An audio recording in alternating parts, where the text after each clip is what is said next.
Okay, in our previous video, we saw how Moshe, according to the Pshat, emerges from Perek Bet with both a strong Jewish identity and a strong identity as a moral human being, both defending Jewish victims and non-Jewish victims. If we just look through the Pshat, it sounds like this happens, and he has these identities, and that's it. But many of the Meforshim who looked at the Psukim through a Midrashic lens on a deeper level were of the opinion that this identity didn't just develop like that without any struggles, and that in fact, one could certainly imagine somebody who's raised in Paro's house, knows he's a Jew, but doesn't really see Jews suffering because he's confined to the palace, and then he goes out and sees their actual suffering. That could lead to a lot of internal tension, a lot of internal turmoil, where in some ways the person feels conflicted by his different identities. Is he Egyptian and Jewish? Maybe that's a contradiction, because if Egyptians persecute Jews, maybe you can't be both.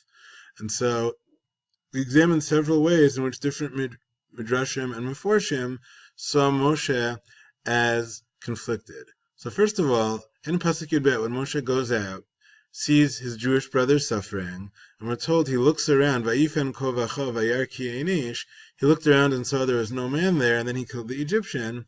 So the simple pshat of that is that he made sure there was no way that he'd get caught, that there was no man who would testify against him in court later that he killed the Egyptian. But both the Netziv and the Ktava Kabbalah, who are two 19th century commentaries, they both look for a deeper reason here. And for those who like historical context, we pointed out that the two of them, both living in the 1800s, this was a time when in the non-Jewish world there's this rise in academic Bible scholarship, which is calling into question a lot of assumptions of sort of traditional ways of studying Tanakh. And so each of them, in his own way, felt this need to sort of defend traditional ways of reading Tanakh, including more midrashic readings. And so they're very into these interpretations that aren't necessarily a simple reading of the Psukim, but by using the approach of midrash, of digging deeper, get you to some deeper insight where you say, you know what, that really is part of the text's meaning as well. And so again, the simple meaning here is Moshe looked around and made sure he could see there was no one around so that he would not get caught. But that comes along the Netziv, and he says, you know what, maybe that's not all he was looking for. Maybe on a deeper level, when he looked around, he was looking for advice on how to complain al hamitri sheikau chinam, against the Egyptian who hit him, meaning the Jew, for no reason. Right? So when he's looking for an ish, it's not just that he's looking to make sure there's no man who'll testify against him, but he's specifically looking for a man who would be some sort of an authority figure, maybe an Egyptian policeman or soldier or some other type of important Egyptian to whom he could complain and say, hey, this is wrong. This Egyptian is beating up a Jew for no reason. And at some point, when Moshe sees there's no man, it doesn't just mean he physically sees there's no man there, but on a deeper level, he realizes, he internalizes that there's no such man. That type of man, that Egyptian authority figure who's going to protect the Jew, doesn't exist, like Yideh Fanav Avel, to tell the injustice to him. Ki chulam sonei Yisrael, because they all hate the Jews, right? The Egyptian government, the cops, the soldiers, they're all part of the persecution. And so you can't report an Egyptian to the police for beating a Jew. They'll all tell you, it's legal, he's allowed to beat a Jew. We support that in Egypt right now. And that's why Ve'achad HaMitzri V'gomer. That's why Moshe killed the Egyptian. He said, this is paraphrasing a famous statement of Chazal, Makom she'en anashim hishtadel liot ish.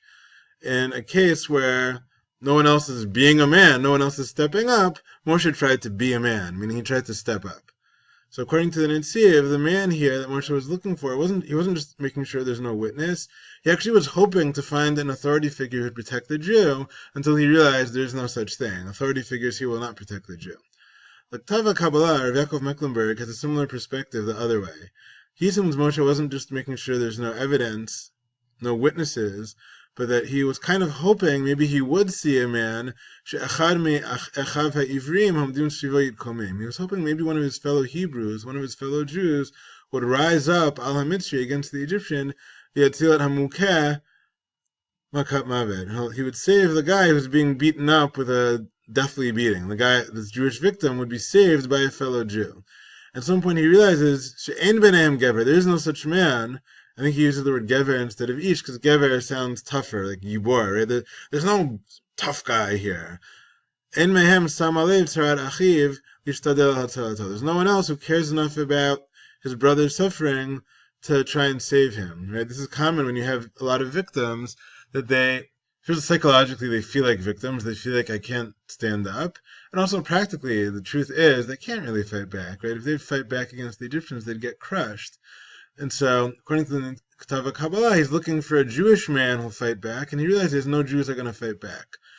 I think what both of them have in common is this idea, whether he's looking for a Egyptian official or a Jewish victim who will stand up for himself, Moshe is kind of realizing that there's a state of persecution here in which the world isn't the way he viewed it until now. He thought, coming from the palace in Egypt, being confined to that there's no contradiction between being the Jewish kid who bought Paro saved and being an Egyptian in the palace, right? The Egyptians he sees there are very fine people like Bat Paro, or at least they act very fine inside the palace. And now he gets out to this other world where he realizes that if you're a Jew, that means you're somebody who gets beaten and enslaved. And if you're an Egyptian, even if you look like a nice family man when you sit down for dinner in Paro's palace, outside the palace, the Egyptians beat and persecute Jews. And so now he's coming to terms with the fact that the situation is more complex than he thought. He can't just be Paro's adopted grandson and a Jew. There's a contradiction there. Whose side are you on? And he has to come to terms with his identity. Is he with the Jews or is he with the Egyptians here? And he further has to recognize that whichever side you're on, there are consequences. If you're with the Egyptians, it doesn't just mean you call yourself an Egyptian, it means you're with the persecutors. Right? There are no good Egyptians who stand up for Jews. And if you're with the Jews, it means you're a victim, right? It means you're the type who just takes your beating and shuts up about it because you don't have the strength, you don't have the fortitude to stand up and defend your people. You can't do it. And he is very frustrated about being boxed into these two sides, and he says, no, I'm with the Jew and I am going to stand up. And we all know what happens next, right? The next day, reality sets in that, in fact, even though he buried the Egyptian and tried to hide the body, he is going to get caught and he has to run away, right? Because the reality is you can't be a Jew in Egypt and fight back. And so Moshe, who tried to fight back, is now wanted for murder. Rashi, going back a few hundred years, points out something similar about Moshe feeling conflicted in Pasuk Yadaled. Again, Pasuk Yadaled, Moshe gets into this argument with the two Jews who are fighting, and one of them says to him, who put you in charge, right? Why are you butting into this fight? You're going to kill me or you killed an Egyptian? And so Moshe gets scared. He's scared because he says, I guess the matter is known. Now that phrase, right, the matter is known, it's a very vague phrase. Simple pshat is he's worried that the matter, meaning that he killed an Egyptian, is known, and therefore he's scared that he might get caught. But Rashi quotes certain midrashim here that say on a deeper level, he's scared that there are a lot of gossipers among the Jews, and he says maybe in that case the Jews don't deserve to be redeemed. And when he says the matter is known, so Rashi says the simple pshat is kamash ma'o, like the words mean, that the matter is known that I killed an Egyptian. But on a deeper level, he says, now I know something that always bothered me. What did these Jews do wrong? Machatu. What did they sin? What did Israel sin that they deserve to be persecuted like this with hard labor, with avodat parach? And Moshe is saying, maybe now I get it.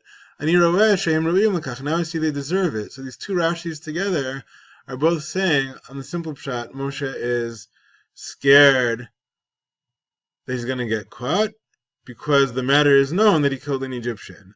But according to the Derash, on a deeper level, Moshe is nervous that the Jews are never going to deserve to be redeemed because God's going to say they don't deserve it, they're bad people.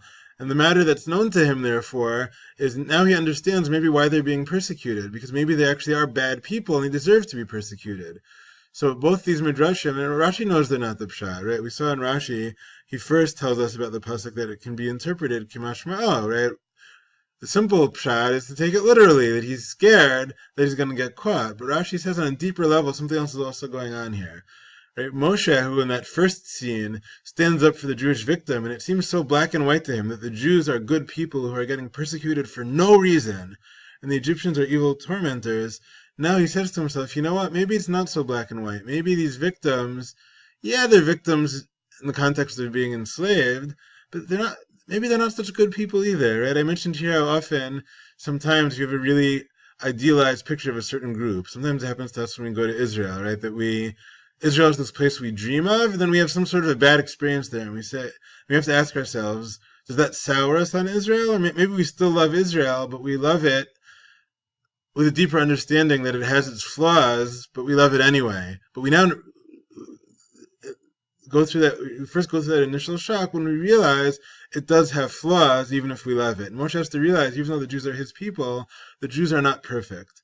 Sometimes people on the other side of the political spectrum, might have other events like that. Sometimes you read about people who initially hear about Palestinian suffering and they just think they're these terrible innocent victims, and they come visit Gaza, they see what Hamas is like, and they realize it's a little more complex. It's not just that Israel is victimizing Palestinians, but there's a context there where the Palestinians, at least some of them, aren't exactly acting like saints either. And so a lot of times, people who are from far away, they have some idealized model of what something should be, and when they see it up close, it's not as idealized as they thought. And so Moshe has this idealized idea living in the palace. He's heard about these Jews who are victims, and his first day out on the scene, when he sees a Jew suffering, tells him, yeah, this Jew is just an innocent victim. I better kill the Egyptian taskmaster and save him. And then the next day, suddenly he realizes that not all these Jews are perfect, right? These two Jews are fighting with each other. So Moshe is a little bit disillusioned now. He has to somehow cope with that. Lastly, on the theme of Moshe's conflicted identity, we get to the fact that in Pasuk Chaf Bet, he names his first kid Gershom, and his reason is because Ger Hayiti Be'eretz Nochriya. I'll move my screen for a minute so you can see. He said, Ger Haiti Be'eretz Nochriya, Gershom, because I was a ger, a wanderer, a sojourner in a foreign land. I was a stranger in a strange land. So the simple pshat of that phrase is I was a stranger in Midian, where I ran away to. I'm an Egyptian. When he gets there, the women who describe him to their father, they say, an Egyptian man saved us. Ish mitzri hitzilanu. They certainly think Moshe is Egyptian. He probably dresses like an Egyptian. He has an Egyptian accent. And they view Moshe as Egyptian. So the simple pshat here is Moshe, who came from Egypt, feels like a foreigner in Midian. Along comes Derash Hoffman and says there's a deeper level here also. Right? Part of this is what we just said. He's an Egyptian in Midian, so he's a stranger. But he says maybe it's also Ulai, maybe it's also Gam ala Gerut Shebimitzrayim. Maybe it's also that he's realizing I'm a stranger everywhere. Even in Egypt, I'm a stranger now. Right? I was adopted by Bat Paro, but maybe Moshe gives the name Gershom, like Gersham. Even there, back in Egypt, I'm also a stranger. He realizes, yeah, he's a stranger in Midian, as an Egyptian in Midian, but he also has nowhere to go back to. Because even in Egypt, he's a stranger now. Because he's now realized that back in Egypt, where it used to be he could be an Egyptian Jew in the palace, and that was fine. He could have this identity as a proud Egyptian, and there was no contradiction between that and being a Jew. Moshe now realizes there is a contradiction. Right? Moshe now realizes that even in Egypt, he can't just go back to being an Egyptian and a Jew there. He's going to have to take sides, because the Egyptians, he's now seen outside the palace, are always persecuting the Jews. And so, again, just to sum up, we see the complexity of his identity in that, first of all, as both the Netziv and the Ktav Kabbalah say, he struggles to cope with the fact that there are no good Egyptians to protect the Jews, there are no Jews who fight back, and therefore, where does he fit in that? He's concerned that, in that scene, he's very much bothered by the Egyptians' behavior, that they're persecuting.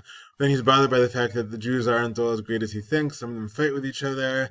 And so as he gets to Midian, he certainly is a stranger in Midian, but says Rav Hoffman, maybe he also isn't quite sure where he would fit in if he'd go back to Egypt.